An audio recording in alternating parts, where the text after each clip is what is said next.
Welcome back to The Magician's Nephew. Today we're reading for March 31, 2020. Chapter 12, Strawberry's Adventure. Diggory kept his mouth very tight shut. He had been growing more and more uncomfortable. He hoped that whatever happened, he wouldn't blub or do anything ridiculous. Son of Adam, said Aslan, are you ready to undo the wrong that you have done to my sweet country of Narnia on the very day of its birth? Well, I don't see what I can do, said Diggory. You see, the queen ran away and I asked, are you ready? Said the lion. Yes, said Diggory. He had for a second some wild idea of saying, I'll try to help you if you promise to help about my mother. But he realized in time that the lion was not at all the sort of person one could make bargains with.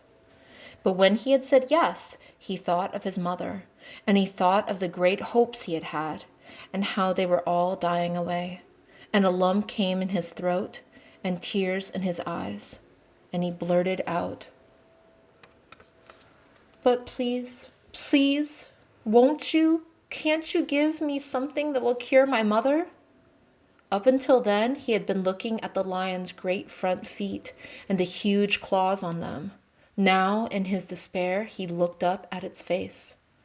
What he saw surprised him as much as anything in his whole life. For the tawny face was bent down near his own, and wonder of wonders, great shining tears stood in the lion's eyes. They were such big, bright tears compared with Diggory's own that for a moment he felt as if the lion must really be sorrier about his mother than he was himself. My son, said Aslan, I know, grief is great. Only you and I in this land know that yet. Let us be good to one another. But I have to think of hundreds of years in the life of Narnia. The witch whom you have brought into this world will come back to Narnia again, but it need not be yet. It is my wish to plant in Narnia a tree that she will not dare to approach, and that tree will protect Narnia from her for many years. So this land shall have a long, bright morning before any clouds come over the sun. You must get me the seed from which that tree is to grow. Yes, sir, said Diggory. He didn't know how it was to be done, but he felt quite sure now that he would be able to do it. The lion drew a deep breath, stooped its head even lower, and gave him a lion's kiss. And at once Diggory felt that new strength and courage had gone into him. Dear son, said Aslan, I will tell you what you must do. Turn and look to the west and tell me, what do you see? I see terribly big mountains, Aslan, said Diggory. I see this river coming down cliffs in a waterfall, and beyond the cliff there are high, green hills with forests, and beyond those are higher ranges that look almost black. And then far, far away there are big snowy mountains all heaped up together like pictures of the Alps. And behind those there's nothing but the sky. You see well, said the lion. Now the land of Narnia ends where the waterfall comes down, and once you have reached the top of the cliff, you will be out of Narnia and into the western wild. You must journey through those mountains till you find a green valley with a blue lake in it, walled around by mountains of ice. At the end of the lake there is a steep green hill. On the top of that hill there is a garden. In the center of that garden is a tree. Pluck an apple from that tree and bring it back to me. Yes, sir, said Diggory again. He hadn't the least idea how he was going to climb the cliff and find his way among all those mountains, but he didn't like to say that for fear it would sound like making excuses. But he did say, I hope, Aslan, you're not in a hurry. I shan't be able to get there and back very quickly.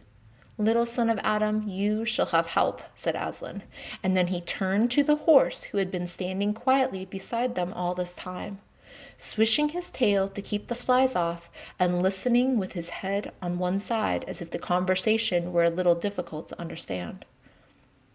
My dear, said Aslan to the horse, would you like to be a winged horse? You should have seen how the horse shook its mane and how its nostrils widened, and a little tap it gave the ground with one back hoof. Clearly, it would very much like to be a winged horse, but it only said, "If you wish, Aslan. If you really mean, I don't know why it should be me. I'm not very clever horse."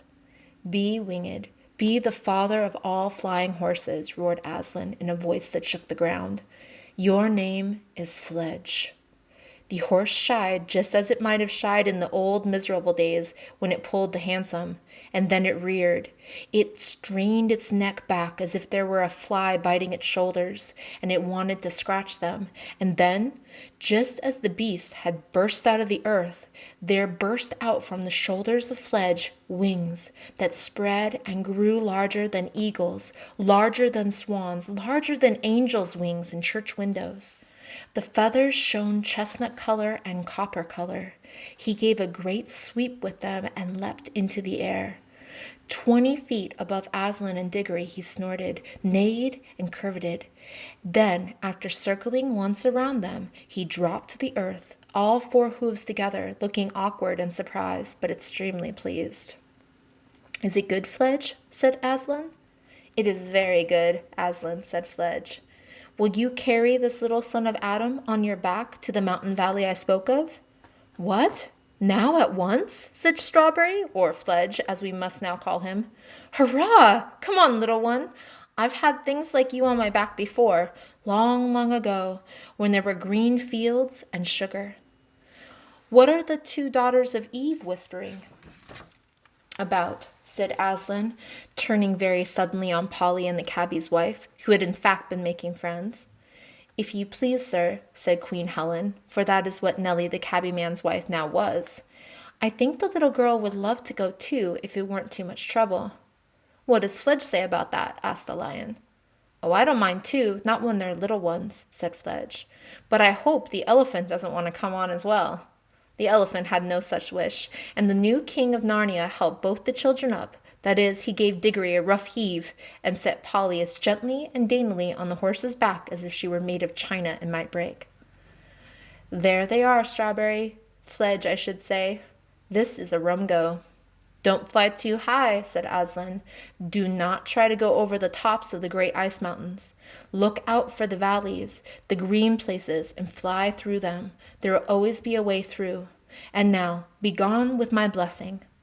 "Oh, Fledge," said Diggory, leaning forward to pat the horse's glossy neck. "This is fun. Hold on to me tight, Polly." The next moment the country dropped away beneath them and whirled around as Fledge, like a huge pigeon, circled once or twice before setting off on his long westward flight. Looking down, Polly could hardly see the king and queen, and even Aslan himself was only a bright yellow spot on the green grass. Soon the wind was in their faces, and Fledge's wings settled down to a steady beat. All Narnia, many-colored with lawns and rocks and heather and different sorts of trees, lay out below them, the river winding through it like a ribbon of quicksilver. They could already see over the tops of the low hills which lay northward on their right. Beyond those hills, a great moorland sloped gently up to the horizon. On their left, the mountains were much, much higher, but every now and then there was a gap where you could see, between steep pine woods, a glimpse of the southern lands that lay beyond them, looking blue and far away. "That'll be where Archenland is," said Polly. "Yes, but look ahead," said Diggory. For now a great barrier of cliffs rose before them, and they were almost dazzled by the sunlight dancing on the great waterfall by which the river roars and sparkles down into Narnia itself from the high western lands in which it rises. They were flying so high already that the thunder of those falls could only just be heard as a small thin sound, but they were not yet high enough to fly over the tops of the cliffs. And here's where we'll stop for today. Tune in next week to figure out if they find the seed from the fruit that will save Narnia. Bye, guys. See you later.